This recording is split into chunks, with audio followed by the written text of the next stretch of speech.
This time we're tackling the MCU. Oh boy. 35 movies in. Yep.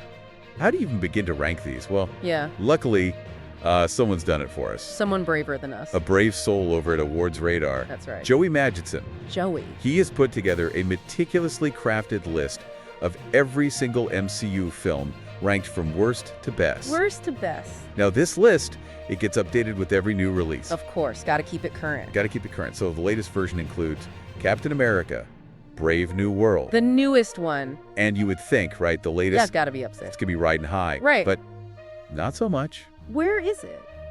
It came in at a dismal 34 out of 35. Oh, wow. I know, right? I was surprised too. That's low. So I dug into his commentary a little bit, and Yeah. Magidson, he says that Brave New World feels more like a way to wrap up loose ends from The Incredible Hulk and Eternals than like a strong standalone film. Interesting. He even compares it to, like, imagine as the Falcon and the Winter Soldier got a second season. Oh. That's kind of the vibe he's getting. So it's like almost like an epilogue in a way. Yeah. To a bunch of other stories. Yeah, and is that, like, can a film like that really be as good as a film that That's a good question. stands out its own? Yeah. I mean, part of the fun of the MCU is how it all ties together. Exactly. But at the same time, you want each piece to feel satisfying in its own right. Yeah, you want to walk out feeling like you've had a complete experience. A complete experience. Yes, not just a chapter in a much larger book. Exactly. So while we're down here, At the bottom end. in the bottom of the barrel, let's talk about some of the other films that didn't fare so well. Okay, fire away. We've got Thor, The Dark World, sitting at the very bottom. Oh, Dark World. Yeah, not a fan favorite. Never has been. Then we've got The Incredible Hulk Okay. and Iron Man 2, Iron Man 2. kind of all lumped together down there. The Bottom Dwellers. Magidson, he criticizes The Incredible Hulk Yeah. for not really knowing what to do with the Hulk as a character. Yeah, he is a tough one to figure out. Right. Like, how do you balance this? The Rage Monster. Yeah, the Rage Monster with a compelling story. Right. And it was still early days for the NCU back then. Yeah, they were still figuring out their formula. Finding their footing. Exactly. So yeah, you can kind of cut him some slack. And then Iron Man 2, Yes. Magidson felt like they were so focused on setting up the Avengers Yeah. that the actual plot of Iron Man 2 suffered. I think a lot of people felt that way. He calls it a bare bones plot. Yeah. Which, I mean, when you think about it, that's kind of a common criticism It is, yeah. of these franchise films. It's like you've got to serve the individual film, Yeah. but also the larger universe. It's a tough balance. It is a tough balance. Sometimes you lose something along the way. So I guess the question is, can a movie that's super focused on setting up future installments ever be considered a great film?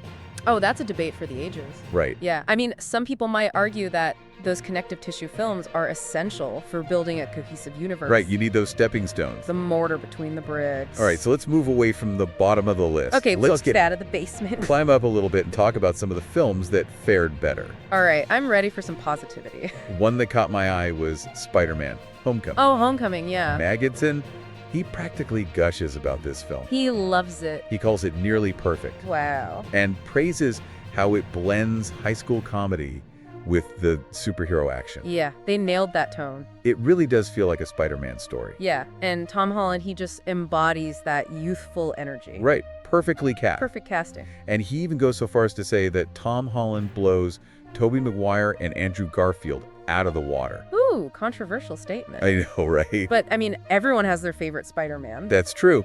And for a lot of people, Holland is it.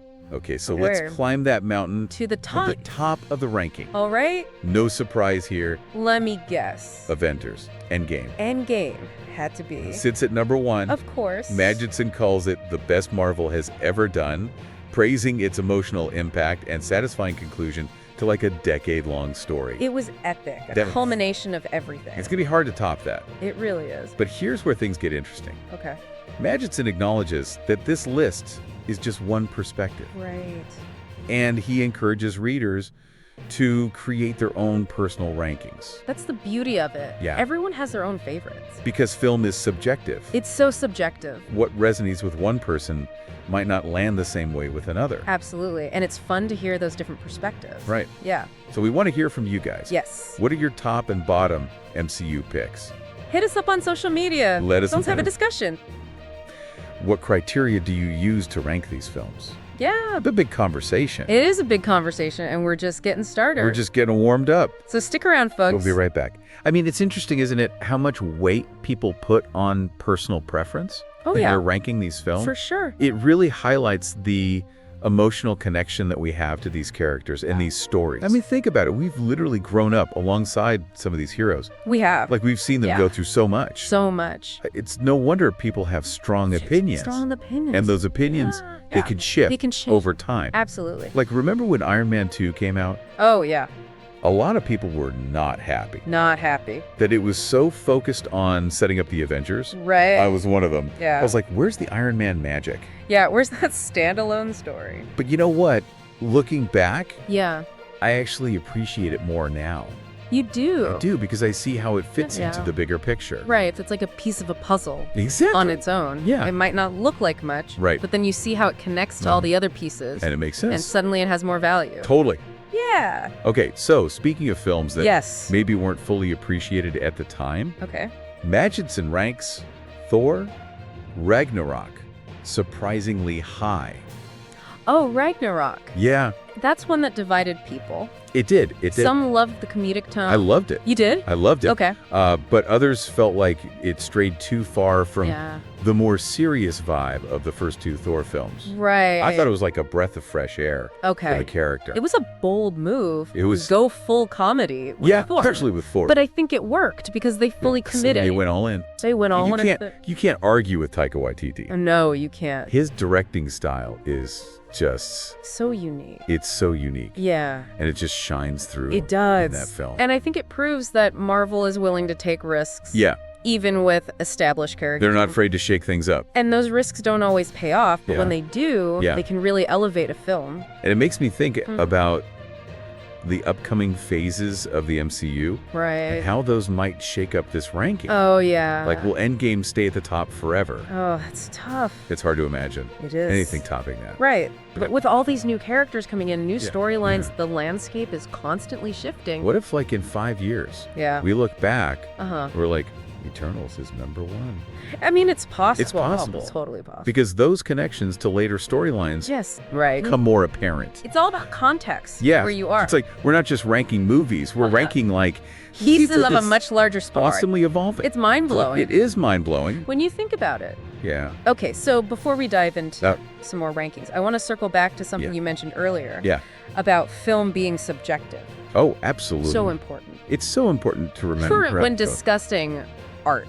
Especially when you're talking about something like film. Because what resonates with one person Yeah. might not land the same way with another. You and I could watch the same movie Yeah. and have completely different takeaways. And that's okay. And that's okay. And I think it's important to acknowledge Yes. that our own personal experiences and biases Of course. and influence how we see these films. Absolutely. Our cultural background, Yeah. our age, Uh-huh. even our mood that day Your mood, it can should. shape our interpretation. Totally. And that's what makes these conversations so interesting. Yes. It's about sharing those different perspectives, Right. challenging our assumptions, Absolutely. and maybe even discovering new ways to appreciate films we hadn't considered before. Exactly. And, you know, at the end of the day, Yeah, there's no right or wrong answer. there isn't. It's all about what you enjoy.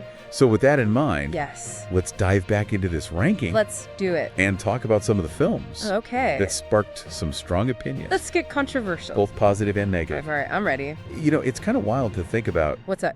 how far the MCU has come Yeah. since Iron Man. Since 2000. Back in 2008, Yeah. it's been a journey. It really has. And you know what I think is fascinating Yeah. is how the genre itself Hmm. has evolved alongside the MCU. Oh, interesting point. Like when Iron Man came out, Yeah. it felt but- revolutionary, It felt new. groundbreaking. It was like, whoa, superheroes can be cool Right. and funny.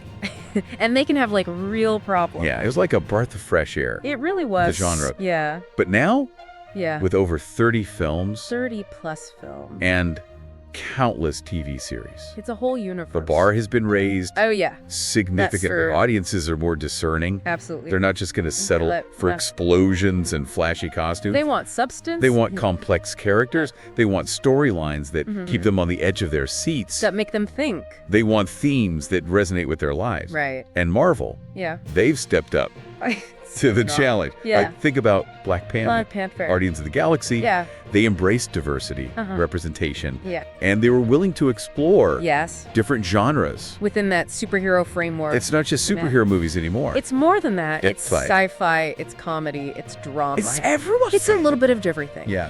And then you've got the Disney Plus series, Yeah. WandaVision, Loki. Don't even get me started. They've pushed the boundaries. They really have. Of what's possible. Yeah, like WandaVision. Playing with those sitcom tropes. Yeah. It was brilliant. And they're not afraid to challenge our perceptions Right. of these characters. It's like we're seeing them in a whole new light. Exactly. So they're not just churning out the same old formula. No, they're not. They're experimenting. Yeah. They're taking risks, They're keeping things fresh. and it's working. I think so too. So, with all that in mind, Yes. what do you think the future holds for the MCU?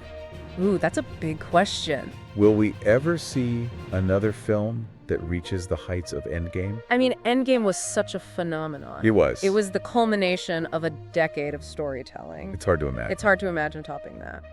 But who knows? Marvel has a way Yeah, of surprising us. they do. Maybe they'll pull it off again. I think the key Yeah. is to keep taking risks, Keep pushing boundaries. stay true to their core values. The things that made the MCU successful in the first place. Exactly. They need to tell stories that matter. Yes. Stories that reflect the world That resonate with audience. and inspire us to be better. Be better humans. And most importantly, Yeah. they need to keep listening to the fans. The fans are the heart of it all.